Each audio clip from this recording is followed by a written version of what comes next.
terrorist attacks in Mumbai, and there are still many unanswered questions. Technology and humanity are coming together.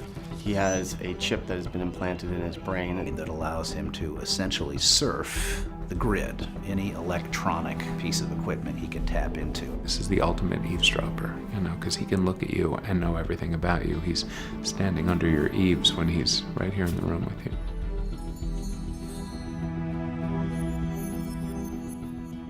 My character's name is Gabriel. He's ex-Special Forces Delta CIA guy who messed with this new technology to put this chip in his brain so he could basically become a super agent.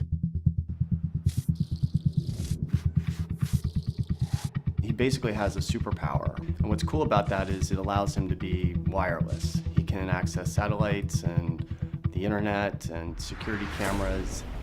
I play Riley Neal, and I'm the youngest Secret Service agent to ever be on the President's protective detail. I'm recruited by Lillian. She brings me into the Homeland Security and says that she has this job for me, which is to protect Gabriel. 1060 on your SATs? Come on. I was a bad test taker. Who the hell do you think you are? Whoa, sealed juvenile record. What's that about? Gabriel, don't open that file. Fine. What's in it? Shoplifting? I really flipped for the script. It's just a very well done, exciting narrative, but on a much deeper level, it's a very timely show. If we're really reaching what people have often referred to as that singularity, the point where man and machine begin to merge and become one. And we do talk already in the papers about the days when we will all have a chip embedded in our body that will allow us to interact, in essence, with electronic devices. What would happen if you had a chip in your brain? I thought, well, when you go to bed at night and you close your eyes and you dream, your brain processes information in a certain way, and it comes out in the form of these very imaginative narratives.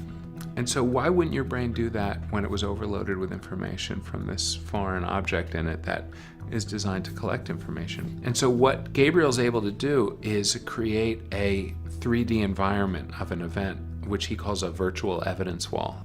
And he can walk through this frozen moment and he can examine it. Are you gonna tell me what's going on? I'm cyber rendering. I can create a virtual snapshot of an event in my mind and then walk through it. But the trick is that it's not all based on the data. Some of it is based on his own imagination. And I think this kind of got to the heart of the theme of the show for us, which was, what does a human do?